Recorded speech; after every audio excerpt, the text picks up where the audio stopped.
প্রশ্ন উত্তরে শ্রী শ্রী ব্রহ্মৈক্য মায়ের বাণী। প্রকাশক শ্রী দেবী প্রসাদ মাহাতো। আচার্য হইতে হইলে ব্রহ্মৈক্য ও শাস্ত্রাজ্ঞ হইতে হইবে। এই কথার আলোচনায় মা বললেন, আচার্য হইতে হইলে ব্রহ্মজ্ঞের ও শাস্ত্রজ্ঞ হইতে হইবে। তবে শাস্ত্রগুলি আসিল কোথা হইতে? ব্রহ্মজ্ঞ মহাপুরুষদের কথাগুলি তো শাস্ত্র। কত শুনি লোকশিক্ষার জন্য ব্রহ্মজ্ঞ দিগকে শালগ্রাম লইয়া ঘুরিতে হইবে। কি অসম্ভব কথা! আমাকে কি এখন বসিয়া লোকশিক্ষার জন্য কৃষ্ণ কৃষ্ণ জপ করিতে হইবে নাকি? মানুষকে তো বলিলেই হইল, তোমরা এই করো। আমারও এইগুলি করিতে হইবে, তার অর্থ কি? চরম জ্ঞান হইয়া গেলে এই সব লইয়া থাকিতে পারা যায় কি? কি বিচার ছাড়া কথা! প্রশ্ন: জ্ঞান লাভ করার পর শাস্ত্র ও গুরু স্বীকার করিলে জ্ঞান লাভ হইয়াছে, এ বিষয় নিঃসন্দেহ হওয়া যায়। কেহ কেহ এরূপ বলিয়া থাকেন। উত্তরে মা বলিলেন, কি যুক্তি ছাড়া বিচার ছাড়া কথা! সব ফেলিয়া সবের অতীত অবস্থায় পৌঁছানোর পর আবার সন্দেহ কি? ছাড়িতে ছাড়িতে যখন আর ছাড়া ধরার কিছুই থাকে না, সেই অবস্থায় কোনো সন্দেহ থাকে কি? তারপর আমি যাহা প্রত্যক্ষ করিতেছি, শত লোকেও যদি উহা প্রত্যক্ষ না করে, নিজের মনের ব্যাপারে সুষ্ঠুই দেখা যায় এই সত্য। ইহার মধ্যে আবার সন্দেহ, তবে নিচের অবস্থায় সন্দেহ থাকিতে পারে। সাধারণ বৈরাগ্য থাকিলেই মন বিভিন্ন স্তর অতিক্রম করিয়া অগ্রসর হইতে থাকে। তখন স্পষ্টই বোঝা যায়, ইহা ছাড়িতে হইবে, উহা ছাড়িতে হইবে। কোন সাধক ধ্যান করিবার কালে মনের একাগ্রতার দরুন হয়তো কোন দেব মূর্তি দর্শন করিলেন, অথবা নিম্ন স্তরের সত্য উপলব্ধি করিলেন। সে ক্ষেত্রে তার জিজ্ঞাসা থাকিতে পারে, উহা কি? কিন্তু সবের অতীত অবস্থায় পৌঁছিয়া নিজে একবার চরম সত্য প্রত্যক্ষ করিলে কাহাকেও আবার জিজ্ঞাসা করিতে হইবে নাকি উহা সত্য না মিথ্যা? যাহা আমি নিজে স্পষ্টভাবে প্রত্যক্ষ করিতেছি, তাহা বুঝি শাস্ত্রের দুইটা পাতা উল্টাইয়া যাচাই করিয়া লইতে হইবে, যে আমার উপলব্ধি ঠিক না বেঠিক। এই দেখো, শাস্ত্র পড়া পণ্ডিতেরা এই রূপই বলে, এই রূপই বুঝে। কুমিল্লায় ও বরিশালে আমাকে তো ওরা রসিক এবং আরও অনেকেই বলিয়াছে, আপনি যাহা বলিতেছেন তাহা যে আপনার মনের বিকার নয়, কে জানে। আমি বলিতাম, সমস্ত পৃথিবীর লোক যদি বলে তোমার উপলব্ধি ঠিক নয়, আমি স্বীকার করিব কেন? তবে শাস্ত্রগুলি খুলিলে মনে হয়, হা হা, তাহারা আমার কথাগুলি বলিতেছে। প্রশ্ন: আপনাকে যখন প্রথম গীতা ও উপনিষদ পড়িয়া শোনানো হইয়াছিল, তখন আপনি কি বলিয়াছিলেন, এতদিনে বন্ধু পাইলাম? উত্তর: হ্যাঁ, আগে আমি সাধারণের অবস্থা বুঝিতাম না। আমি পূর্বে এত নীচ স্তরের কথা বলিতে পারিতাম না। আমি তো বুঝিতাম সকলেই পণ্ডিত। মা গো, দেখি কি আশ্চর্য রসিক প্রভৃতি পণ্ডিতেরা তো কিছুই বুঝে না। তারপর তাহারা কলিকাতায় উপনিষদ, অষ্টাবক্র, গীতা সংহিতা প্রভৃতি কিনিল। আমারও তখন ভালো লাগিল। কুমিল্লাতেও তাহারা গীতা লইয়া বসিত। ইহার আগে তো বই টই কিছুই দেখি নাই। বইয়ে শাস্ত্রে কি করিবে, নিজের উপলব্ধি করা লইয়া কথা।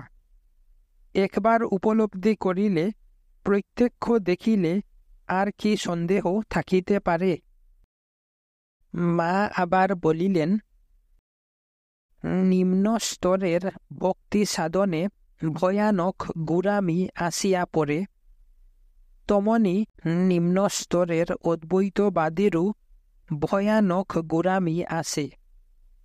একদিন শুইয়া আছি, মনে হইল আমার আবার 50 বৎসর বয়স হইল কি করিয়া। একমাত্র আমি অনাদি অনন্ত কাল ধরিয়া আছি। 50 বৎসর বলিলে আমাকে তো সীমাবদ্ধ করা হইল। আমি তো অসীম। প্রশ্ন: সন্ন্যাস নিতে এত মন্ত্র, হোম প্রভৃতির ব্যবস্থা কেন? মা বলিলেন, সবই দৃঢ় সংকল্প, আর কি। প্রশ্ন: আপনি সন্ন্যাস দিন। মা বলিলেন, স্ত্রী লোকের সন্ন্যাস দিতে নাই। শরীরটা তো স্ত্রী লোকের। এমন কাজ আমি করিতে পারি না। জগতের অহিত হয়ে এমন কাজ আমি করি না। আমি সন্ন্যাস দিলে অনেক স্ত্রী লোকই গুরু সাজিয়া সন্ন্যাস দিবে, আর অনাচার হইবে। সংসারের ভালোবাসার প্রসঙ্গে মা বলিলেন, সংসারের ভালোবাসা সব স্বার্থের ভালোবাসা। এই ভালোবাসাতে প্রকৃত ভালোবাসার কণা মাত্রও নাই। স্ত্রীর ভালোবাসাও স্বার্থের ভালোবাসা, কেবল কাম কাঞ্চনের সম্বন্ধ স্ত্রী। যুকের মতো রক্ত চুষে যতক্ষণ রক্ত থাকে ততক্ষণ ছাড়ে না। আত্মীয় বন্ধু বান্ধবেরাও সব ভীম রুলের মতো, যে যেখানে দিয়া পারে ঠুকর দিয়া রক্ত লয়। একটু ব্যারাম হইলে আর কেহ ফিরিয়াও চাহে না। মায়ের ভালোবাসা একটু নিঃস্বার্থ ও পবিত্র, তবু যে দিন জানিলাম বিধবার সন্তান হইলে মারিয়া ফেলে, সেদিন বুঝিলাম ইহারা এত স্বার্থপর যে নিজের অপমানের ভয়ে সন্তানকে বধ করে। প্রকৃত ভালোবাসা থাকিলে ভালো হইতে, সাধু হইতে আত্মীয় স্বজনেরা বাধা দেয় কেন? জীবনের সব হইতে বড় উদ্দেশ্য, তথাকথিত বড় উদ্দেশ্য ধন লাভ করিতে কি তাহারা বাধা দেয় বা নিজেও বাধা মানে? নিজেরা নরক কুণ্ডে পড়িয়া থাকে, আর অন্যকেও নরক কুণ্ডে ফেলিয়া রাখিতে চাহে, ওই স্বার্থে ব্যাঘাতের জন্য। পাড়া প্রতিবেশী ও লোকে বাধা দেয় নিজের দলে রাখার জন্য। মা বলিলেন, 16 বৎসরের প্রসাবের পীড়ায় আমার নিজের শরীরের কত যে ক্ষয় হইয়াছে। এখন শরীরটা যেন অন্তঃসার শূন্য। বড় ডাক্তার ও কবিরাজেরা বলেন, কেমনে যে আমি বাঁচিয়া আছি ইহাই আশ্চর্য। মনের জোরে চলি, কিন্তু চলিলে হইবে কি? শরীরটা তো জড়, শরীর খারাপ হইয়া যায়। আগে সহ্য হইত, আগে শরীরে মনে যে দস্যু ছিলাম। বাপরে বাপ, কত অনাহার, কত অনিদ্রা, কত অনিয়ম এই শরীরের উপর দিয়া গিয়াছে। ভ্রুক্ষেপই করি নাই। অতুল প্রভৃতি বলিল, খাও, খাইলেই শরীর ভালো হইবে। খাইলে যে শরীর ভালো হয় আমি বুঝিতাম না। কত উপবাস গিয়াছে। কুমিল্লায় 10-12 দিন না খাইয়া রাত্রি 2টা-3টা পর্যন্ত, এমনকি সারা রাত্রি সাধু আলাপ করিতাম। সীতাকুণ্ডে গেলাম। 10-12 দিনের মধ্যে মাঝে মাঝে আমি 2-1টা কলা খাইতাম। বগলা সরকার প্রভৃতি বলিত, আমরা দুবেলা ভাত খাইয়াও আপনার সঙ্গে হাঁটিতে পারি না। কলিকাতায় একবার না খাইয়া 10 মাইল রাস্তা হাঁটিয়াছিলাম। কলিকাতাতেও সামনে কতদিন উপবাস গিয়াছে। মনের যে রকম জোর, শরীরেও ওই রকম ছিল। পবিত্রতাই বল। ব্রহ্মচার্যই শরীর ও মনে বল দে। ব্রহ্মচর্যই আসল। মা বলিলেন, বিজয়কৃষ্ণ নাকি কোনো স্ত্রী মুখ দেখেন নাই, মানুষ মনে করে। কারু প্রতি মন যাইত না। ছাড়া ও ধরার কিছু পাইতাম না। কাহাকেও আপন বোধ হইত না। আবার কাহাকেও ছাড়িয়া যাইতে হইবে ইহাও বুঝিতাম না। মানুষের দেখি জোর করিয়া তাহারা দূরে সরিয়া থাকে। আত্মীয় স্বজনের কাছে গেলে আসক্তিতে আটকাইয়া পড়িব এই ভয়। মনে আসক্তি আছে বলিয়াই দূরে দূরে থাকিতে চায়। আমার আগেও যে রকম এখনও সেই রকমই। আমি চলছি এই রকম ভাবেই। বাড়িতে তাহারা, আমরা ভাইয়েরা, আমি যে তাহাদের ভগ্নী ভাবিতেই পারিত না। যতীন বড় হইয়াও আমি যে তাহার দিদি মনে করিতেই পারে নাই। কেহই আমাকে বোনের মতো ব্যবহার করিতে সাহসী পায় নাই। এমনকি বাবা মাও আমাকে অন্য চোখে দেখিয়াছেন। বাবা তো সব সময় সাবধান থাকিতেন যাহাতে তাহার পা আমার শরীরে না লাগে। পূর্ণিয়াতেও এই রকমই থাকিতাম। আমাকে ডাকিতই মৈথের ঘরের। আমি নির্দিষ্ট কোনো ঘরের লোক এই রকম ভাবি কেহ দেখিতে পাইত না। এই জন্য সকলেই সকলের কথা আমাকে বলিত। আমি উদাসীন থাকিতাম। আমি নিরপেক্ষ থাকিতাম বলিয়াই দুই পক্ষই আমার কাছে তাহাদের কথা বলিত। নিজের কাছেই সব। নিজের মনের আসক্তি না থাকিলে কেউই বান্ধিতে পারে না। আমি তো ভাবি, যতীন্দ্র বাড়িতে যায় না কেন? বাড়িতে গেলে আবার বন্ধনের কি আছে? বাড়িতে যাইবে, কয়দিন থাকিবে, আবার ইচ্ছা মতো চলিয়া আসিবে।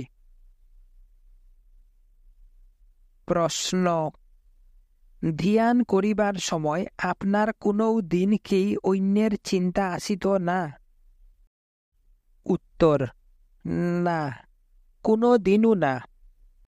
জলা গায়ের রাজমোহন চৌধুরীর বাবার শ্মশান দেখিয়া সেই যে মৃত্যু চিন্তা মনে ঢুকিল, তখন হইতে আর কিছুই ভালো লাগিত না। চোখের সামনে মৃত্যু দেখিতাম। আমার চিন্তায় আমি সর্বদাই মগ্ন থাকিতাম। মানুষের জন্য ডাইনের চিন্তা বৃথা চিন্তা করিব নাকি? প্রশ্ন: ছোট সময়েই আপনার এই রকম বিচারের ভাব মনে আসিত, আপনার কি এখনো ওই সব মনে আছে? উত্তর: হ্যাঁ, আমার অনেক ছোটকালের কথা মনে আছে। আর তখন হইতেই সব মরা দেখিতাম। মানুষের সঙ্গে কপটতা করিয়া মিশিতাম। নিজের ভাবে থাকিতে পারিলেই বাঁচিতাম। প্রশ্ন: আপনার ভাব বোধ হয় সাধারণের ভাবের বিপরীত ছিল। সংসারের কাজগুলি জোর করিয়া করিতেন। উত্তর: খাওয়া বা যে কোনো রকমের কাজ তাড়াহুড়া করিয়া শেষ করিয়া আসিতে পারিলেই বাঁচিতাম। মানুষ কচু খাইয়াছে, তাই কচু দেখিলেই তার গলা চুলকাইয়া উঠে।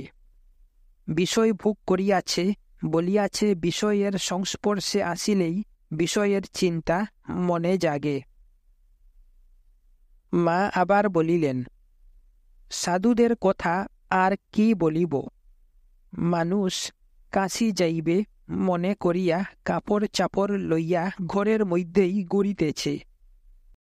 কাশির দিকে অগ্রসর হওয়া দূরের কথা, ঘরের বাহিরই হইতেছে না। সাধুদের অবস্থা অনেকটা এই রূপ। আর সংসারীরা তো যেন একটা সুতা ধরিয়া একটার পর একটা হুড় হুড় করিয়া কেবল অন্ধকার হইতে অন্ধকারের দিকে যাইতেছে। প্রশ্ন: আলোর আশাতেই তো যাইতেছে? উত্তর: হ্যাঁ, ভোগের পথে আবার আলোর আশা। আমি আগে ভাবিতাম যে সংসারীরা খুব বুদ্ধিমান।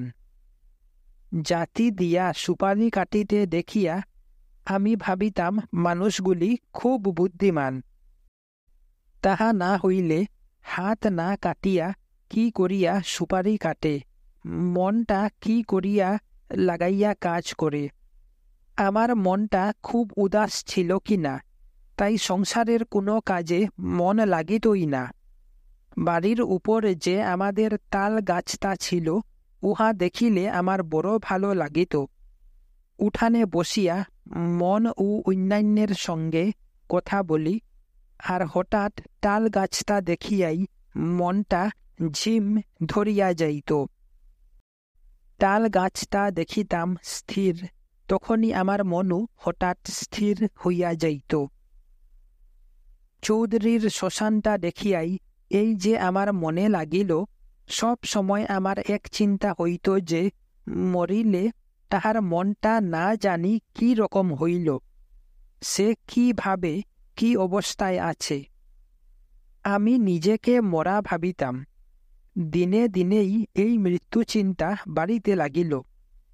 অন্য কিছুই ভালো লাগিত না। বাড়িতে আসিয়া চিত হইয়া শুইয়া থাকিতাম। বউকে অর্থাৎ বগলা সরকারের বিধবা পিসিকে বলিতাম, আমি মরা গো। বউ বলিত, সাট সাট, এসব বলে না। মা বলিতেন। আমি আবার উত্তর দিতাম, মন হইতে সংসার চলিয়া যাওয়া চাই, মনে সংসার না চাওয়া চাই।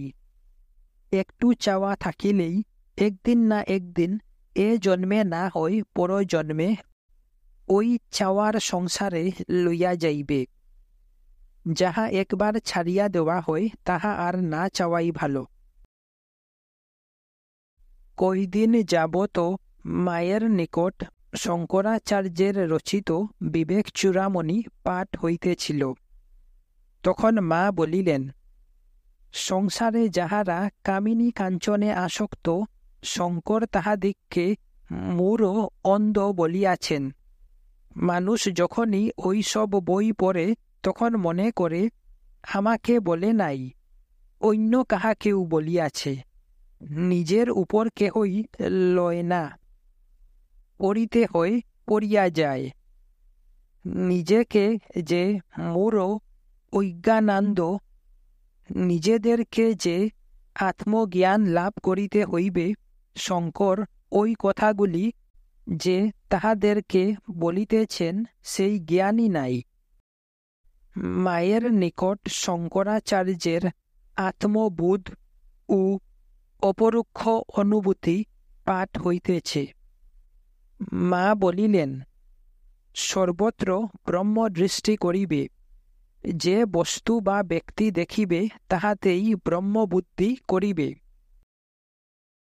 মা আবার বলিলেন, নিজের মধ্যে ব্রহ্মজ্ঞান ফুটিলে তবে সবই ব্রহ্ম বলিয়া বোধ হয়। আমি ব্রহ্ম এই জ্ঞান না হইলে একজন স্ত্রীলোক তাহাকে ব্রহ্ম ভাবিলাম, তাহা কি হইতে পারে? ভিতরে অনুভূতি না হইলে বুদ্ধি দিয়া ব্রহ্ম কি ভাবা যায়? নিজেই ব্রহ্ম, এই জ্ঞান না জন্মিলে বাহিরের বস্তুকে ব্রহ্ম ভাবে কি করিয়া? তাহা হইলে বুঝি আমি ব্রহ্ম না, বাহিরের উহা ব্রহ্ম। আমি ব্রহ্ম এই জ্ঞান হইলেই সর্বত্র ব্রহ্মবুদ্ধি হয়। মা আবার বলিলেন, এই যে উপনিষদ শ্রুতির কথাগুলি যাহারা বলিয়াছেন, তাহারাই খাঁটি মহাপুরুষ ছিলেন। তত্ত্বজ্ঞানীরা নিজেদের পরিচয়ও দেন নাই। কাহারও কোনো জীবনী পাওয়া যায় না। সত্য উপলব্ধি করিয়াছেন, শিষ্যদের তত্ত্বটা বলিয়াছেন, তাহারা লিখিয়া রাখিয়াছেন। তাহারা কে কাহার ছেলে, কোন স্থানে কতদিন সাধন করিয়াছেন, কোন মঠে ছিলেন, কত হাজার শিষ্য ছিল, কোনো পরিচয় দেন নাই। কোনো প্রয়োজনই বোধ করেন নাই। নাম যশ তো আর চাহিতেন না। আজকাল তো কেবল প্রচার, মঠ, আশ্রম, নাম, গোত্র, জীবনীর ছড়াছড়ি। আগের মহাপুরুষগণ নাম যশ আকাঙ্ক্ষী ছিলেন না বলিয়াই নিজেদের এত পরিচয় দিবার জন্যে এত ব্যস্ত ছিলেন না। অথচ তাহারাই এখন সকলের প্রমাণ। প্রচারের জন্য ব্যস্ত না থাকিয়া সত্য উপলব্ধি করিয়াছেন, সত্য কথাগুলি বলিয়া গিয়াছেন, সেই কথাগুলি এখনও জ্বলন্ত প্রমাণ হইয়া রহিয়াছে, সব সময়ের জন্য থাকিবেও। এত প্রচারের জন্য ব্যস্ত হয় কেন? নাম যশ প্রতিষ্ঠার জন্যই। সত্য লাভ করিবার দিকে লক্ষ্যই থাকে না। তাই নাম যশ প্রতিষ্ঠার উদ্দেশ্যে প্রচার করিলেও মিথ্যা বেশি দিন থাকে না। সত্য না হইলে কই দিন থাকিতে পারে?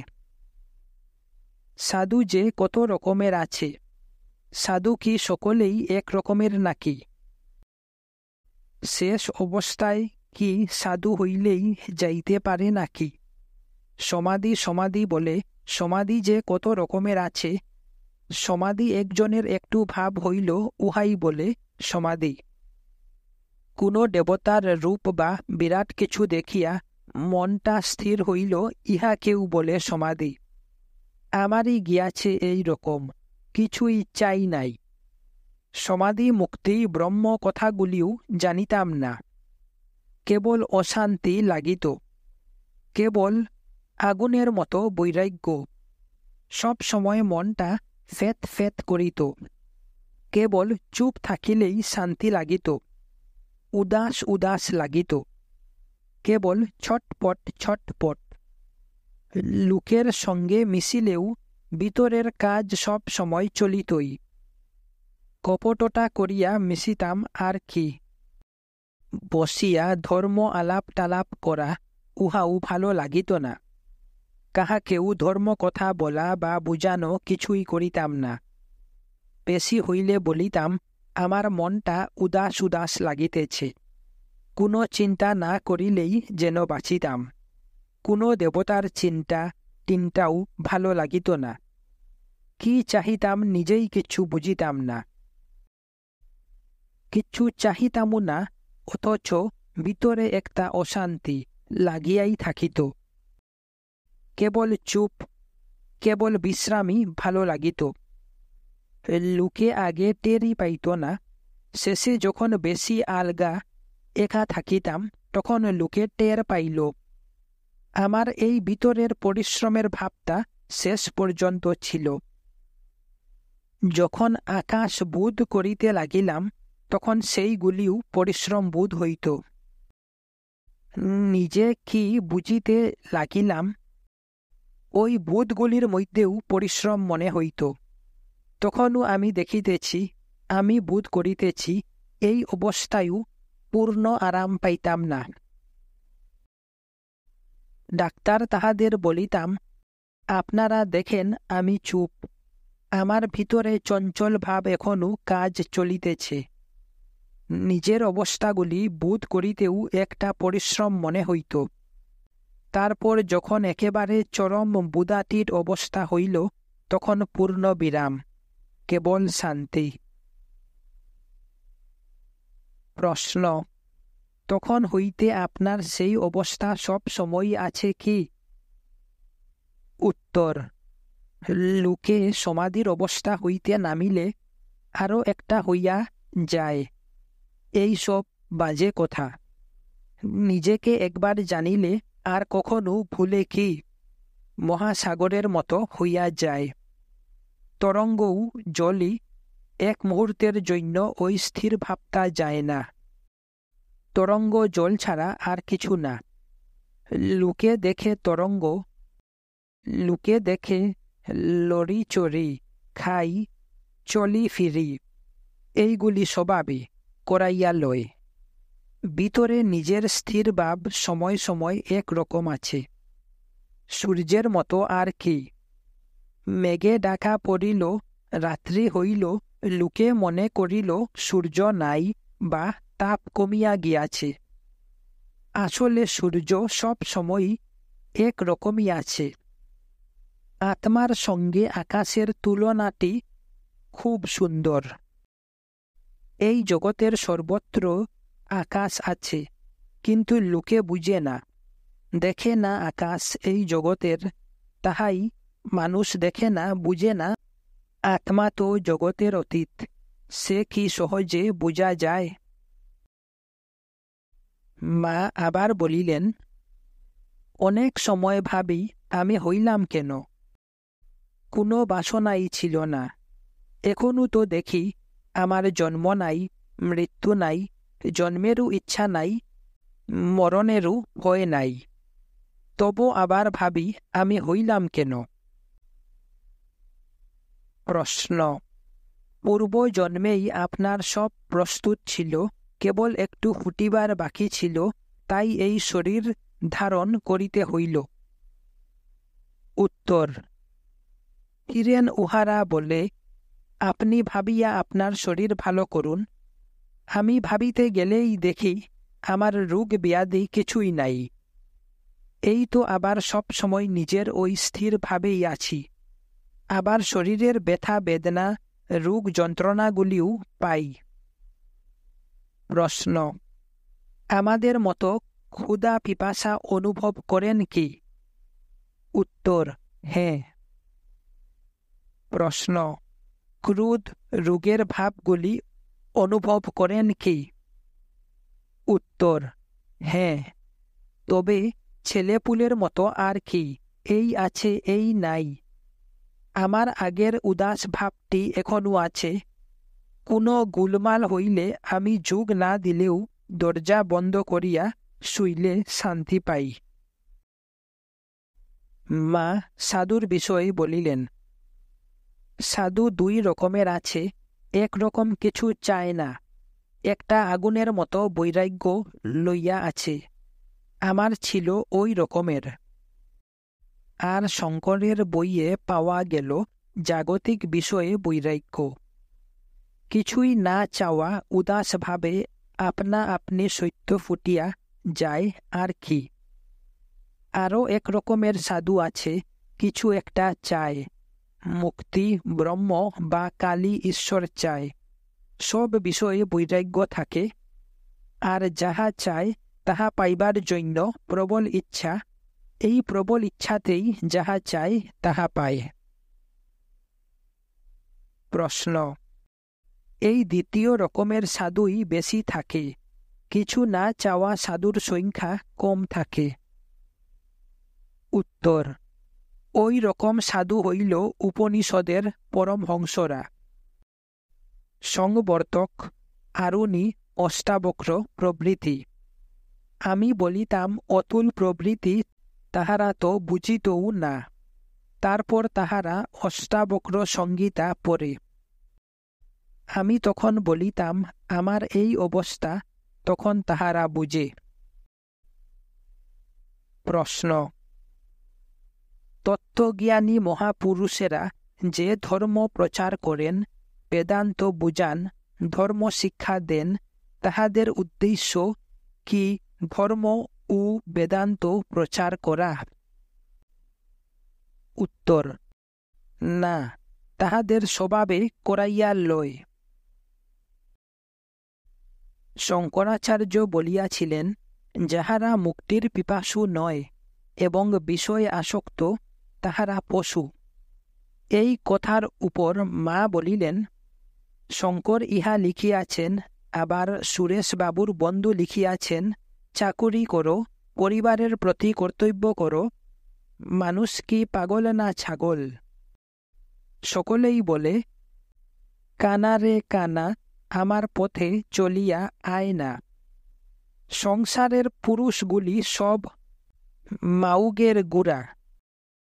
এই গুড়া যদি ছুটিয়া যুক্ত হইতে চায়, অন্য গুড়াগুলি চায়, যাহাতে সে মুক্ত না হইয়া সত্তর গিয়া আবার মাউগের গাড়ি টানে। আবার একটু আসিলে মাউগের বেতের বাড়ি খায়। আমি দেখিতাম, ডাক্তারের গুড়াটা যখন জোর করিয়া দড়ি ছিঁড়িয়া ছুটিয়া যাইত, তখন সকলে মিলিয়া গুড়াটাকে আবার আনিয়া বান্ধিয়া রাখিত। সংসারের পুরুষ গুড়াগুলির মধ্যেও যদি একজন একটু জোর করিয়া বান্ধন ছিঁড়িয়া যায়, তখন অন্য বন্ধুরাও তাহাকে লইয়া আবার ওই গাড়ির সঙ্গে বান্ধিয়া দিতে যায় আর বলে, কোথাও যাইতে চাও? মাউগের গাড়ি টানো, ইহাই কর্তব্য। সংসারে স্ত্রীটা হইয়াছে কাঠগড়া। পুরুষ এই কাঠগড়ার মধ্যে গলাটা দিয়া রাখিয়াছে, আর সব বন্ধু বান্ধব হইয়াছে তাহার চারিদিকে শক্ত বেড়া। কাঠগড়া থেকে গলা ছুটাইয়া আনিলেও আবার বন্ধু বান্ধবের বেড়ায় আটকায়। মানুষ অন্তরের সহিত ধর্মই বুঝে না। তাহা না হইলে নিজের সুখ শান্তি ও সত্যপথ ছাড়িয়া মিথ্যা মায়ায় প্রাণ কান্দিবে কেন? মা বলিলেন, বিষয় চাই না, তবু মন বিষয়ের দিকে যায়, ইহা হইতে পারে না। ঠিক ঠিক না চাওয়া হইলে মন বিষয়ের দিকে যাইতেই পারে না। যেমন মানুষ বিষটা চায় না, বিষটার দিকে মনও যায় না। বিষয়ের প্রতি অন্তরের চাওয়া রহিয়াছে, তাই মন তো ওই দিকে যায়। তবে ইহা হইতে পারে। বিষয় ছাড়িতে চেষ্টা করিতেছি, তবু মন বিষয়ের দিকে যায়। চেষ্টার সময় মন যাইতে পারে। প্রশ্ন: মানুষ ধর্ম চায়, তবু সহজে পায় না কেন?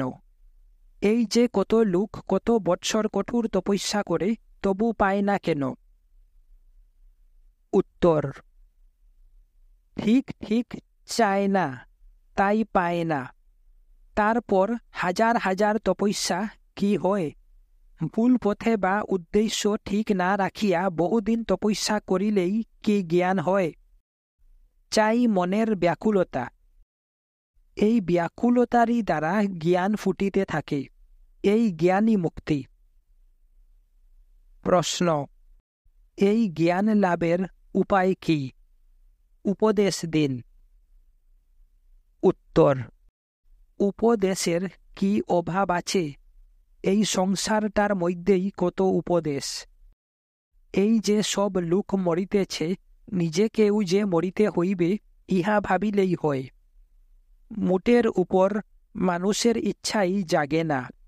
ত্যাগ না হইলে এই মরভূমিটার মধ্যে সামান্য একটা সুখের জন্য মানুষ সারা জীবন কি পরিশ্রম ও দুঃখ কষ্ট ভোগ করে? আর সত্য লাভের জন্য চেষ্টা করে কয়জন? যাহাদের আজন্ম চির বৈরাগ্য, তাহাদের আসক্তিও থাকে না, বিরক্তিও থাকে না। তাহারা স্ত্রী পুরুষে উদাসীন থাকেন। যাহারা সাধারণ লোক, বিচার বুদ্ধি করিয়া ধর্ম করে, তাহাদের খুব সাবধান থাকিতে হয়। তাহাকে এখন একেবারে কামিনী কাঞ্চন থেকে দূরে সরিয়া থাকিতে হইবে। মা বুদ্ধদেবের বিষয়ে বলিলেন, বুদ্ধদেবের উপদেশগুলি খুব সুন্দর। কোনো ছল চক্র নাই। কেবল ত্যাগ সংযমের কথা শিষ্যদের বলিয়াছেন। তোমরা নিজের পায়ে দাঁড়াও, আমি তোমাদের করিয়া দিব, তোমাদের কিছু করিতে হইবে না, এমন কথা বলেন নাই। প্রশ্ন: সাধু মহাপুরুষদের কাছে গেলে কি আমাদের পরিবর্তন হয়? উত্তর: হ্যাঁ, সাধু মহাপুরুষের সঙ্গ করিলে মনের ভাব বদলায়, ধর্মের ভাব জাগে, জ্ঞানের স্পৃহা বাড়ে। তাহাকে আর কোনো অসৎ পথে লইয়া যাইতে পারে না। তাহাকে সব সময় পরম ব্রহ্ম সত্যের আলোয় লইয়া যায়। তাহার মনের মধ্যে এক বিরাট পরিবর্তন লইয়া আসে। প্রশ্ন: সংসার বজায় রাখিয়া মুক্তি লাভ করা যায় কি না? উত্তর: খাঁটি বুঝ আসিলে কেহই সংসারে থাকিতে পারে না, নিষ্কামভাবে সংসার করিয়া থাকিবার কথা। শান্তির পক্ষে তিনটি প্রধান শত্রু আছে: কাম, ক্রোধ, লোভ। প্রথমটি শেষে দূর হয়, কাজেই দ্বিতীয় ও তৃতীয় অর্থাৎ ক্রোধ ও লোভ ওই দুটি বর্তমানে থাকলেও বুঝিতে হইবে প্রথমটি অর্থাৎ কাম বর্তমান আছে। মায়ের সম্বন্ধে আমাদের এক কঠিন সমস্যা ছিল যে তিনি সঠিকভাবে কোনো কর্মপন্থার নির্দেশ দিতেন না। তাহার সাধারণ উপদেশগুলির দ্বারা আমরা পরিচালিত হই এবং বাছিয়া বাছিয়া যেগুলিকে বিশেষ বিশেষ ক্ষেত্রে প্রয়োগ করি, এইটাই তিনি আশা করিতেন।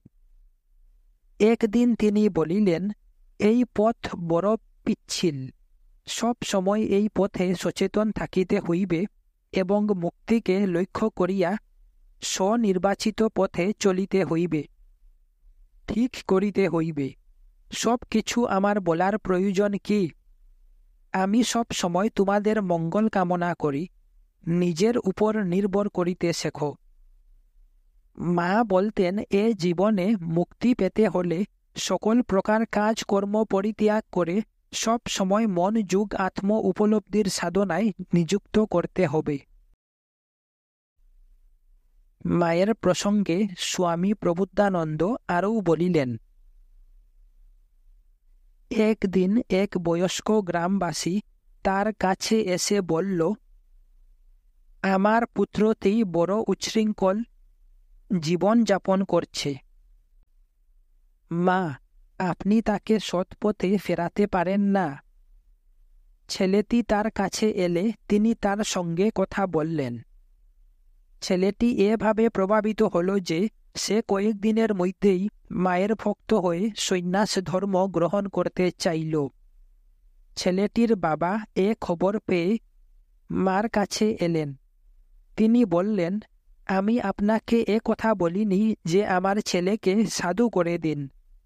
সে আমার একমাত্র ছেলে, সে সাধু হলে আমাদের দেখাশোনা করবে কে? ছেলেটি গ্রাম ত্যাগ করে গৈরিক ধারণ করল এবং আজও সে সন্ন্যাসী হয়ে আছে। স্কুল কলেজের মেধাবী ছাত্র ছাত্রীদের অধিকাংশ তার ভক্ত ছিল। তাহাদের মধ্যে কেউ কেউ বিবাহ করেনি, এবং যদিও কেউ কেউ প্রকৃতপক্ষে সংসার ত্যাগ করেনি, তারা সকলেই সাধারণভাবে জীবনযাপন ও উচ্চারিত অনুশাসনের আদর্শকে গ্রহণ করেছিল। শিষ্য নির্বাচনে মা কখনো শিষ্যদের জাতি ধর্মের ভেদাভেদ করতেন না। একজন মুসলমান যুবক তাকে দেখতে আসতেন এবং পরে সন্ন্যাসী হলেন। যখন আমি মার সঙ্গে সাক্ষাৎ করলাম, তিনি বললেন, এ ব্যক্তি সবচেয়ে সেরা। মায়ের জীবনের শেষ 4 বৎসর আমি এবং সেই ব্যক্তি সব সময় তার কাছে কাছে থাকতাম। সে মার রাঁধুনি ছিল। মা যখন খুব দুর্বল হয়ে পড়লেন এবং কারু সাহায্য ছাড়া নড়াচড়া করতে পারতেন না, তখন স্থির হলো যে একজন ভক্ত স্ত্রীলোক তাকে সাহায্য করতে পারে। মা আমাকে বললেন, কেন, তুমি নিজে কি আমাকে সাহায্য করতে পারো না? আমি উত্তর দিলাম, আমি সব বিষয়ে আপনাকে সাহায্য করা ও সেবার জন্য প্রস্তুত আছি, কিন্তু মলমূত্র ত্যাগের সময় একজন স্ত্রীলোক ছাড়া আপনার সংকোচ হইতে পারে। তিনি হেসে বললেন, স্ত্রী পুরুষ প্রভেদ কি? আমার যদি সংকোচবোধ থাকে তবে সাহায্যকারী স্ত্রীলোক হলেও তা হবে। কাজেই তুমি যদি ভার নাও তাহলে অপর কোনো স্ত্রীলোকের আর প্রয়োজন হবে না। সেই থেকে আমি তাকে মলমূত্র ত্যাগের সময়ও সাহায্য করতাম। মলমূত্র ত্যাগ করানো হতো। আমি লক্ষ্য করতাম তিনি তিলমাত্র সংকোচবোধ করতেন না। কংগ্রেসের লোকেরা প্রায় আসত এবং প্রস্তাব করত যে দেশের মুক্তি এবং দেশবাসীদের উন্নতি যুবকদের একমাত্র কাম্য হওয়া উচিত। মা বলতেন, নিশ্চয়ই দেশের ও দেশবাসীর উন্নতির জন্য কাজ করা ভালো, কিন্তু প্রকৃত স্বদেশ হচ্ছে আত্মা এবং সে স্বদেশ দর্শনের চেয়ে বড় মহৎ কাজ আর নেই। বৈষ্ণব ধর্ম এবং দ্বৈত অদ্বৈতবাদের পক্ষে তার যুক্তি শুনবার সৌভাগ্য আমাদের হইয়াছিল। তিনি প্রায় নিরক্ষর ছিলেন, কোনো গ্রন্থ পড়েননি, কিন্তু তার যুক্তিগুলি এত প্রবল ছিল যে লোকে শুনে আশ্চর্য হতো। তিনি বলতেন, আমি নিশ্চিত জানি আমার পূর্ববর্তী সাধকেরা অদ্বৈতবাদের সমর্থনে অনেক যুক্তি প্রদর্শন করেছেন। তোমরা অনুসন্ধান করলেই ওইগুলি সাহিত্যে লিপিবদ্ধ দেখতে পাবে। তিনি বলতেন, আমি সময় সময় তোমাদেরই বলি সাধন পথের চূড়া শর্তগুলি যাতে এড়িয়ে যেতে পারো। একজন মুক্তিকামী যদি ঠিক পথে চলেন, যতই ধীর গতিতে চলুন না কেন, একদিন অবশ্যই চরম লক্ষ্যে পৌঁছবেন, কারণ তিনি তার যাত্রাপথে গোলক ধান্দাকে এড়িয়ে চলেন। আমার মনে হয় সেই সব সাধু এই সব তীর্থ যাত্রীদের। ব্রহ্মময়ী মা বললেন, সন্ন্যাসী সুলভ ছোটখাটো গুণগুলি তুমি আয়ত্ত করলেও সন্ন্যাসীর প্রধান গুণ অর্থাৎ ব্রহ্মচার্যের তোমার অভাব আছে। সে পথ তোমার কাছে খুব সরল হবে না, কারণ জীবনের সার অংশ তুমি ধন দেবতার উপাসনা করতে গিয়ে শয়তানের কাছেই উৎসর্গ করেছ। ঈশ্বর সহজে তোমার পূজা গ্রহণ করবেন না, কাজেই কঠোর কঠোর সাধনার জন্য তোমাকে প্রস্তুত হইতে হবে। কয়েক মাস পরে আমি গৈরিক ধারণ করলে পর হঠাৎ একদিন মা বললেন, তোমার ভিতরে যৌন চেতনা এখনো খুব প্রবল। আংশিক কাজকর্মকে তিনি উৎসাহিত করতেন না এবং এই কারণেই সাধারণ মানুষ তার আদর্শ গ্রহণ করতে পারেনি। তিনি বলতেন, আমি অনেক শিষ্য চাই না, সত্যিকারের এবং আদর্শ শিষ্যই আমার কাম্য। অনেক সময় পূর্ব বিধান এবং স্বাধীন ইচ্ছার তুলনামূলক শক্তি সম্পর্কে মাকে প্রশ্ন করা হতো। তিনি সব সময় প্রশ্নটার মনোভাবের বিশেষ উল্লেখ করে উত্তর দিতেন। কাজেই তার প্রকৃত মতামত যে কি তা বোঝা আমার পক্ষে খুব কঠিন হতো। একদিন আমি তাকে বললাম, বিভিন্ন লোকের প্রতি আপনার উত্তরগুলো আমাকে বিহ্বল করে ফেলছে।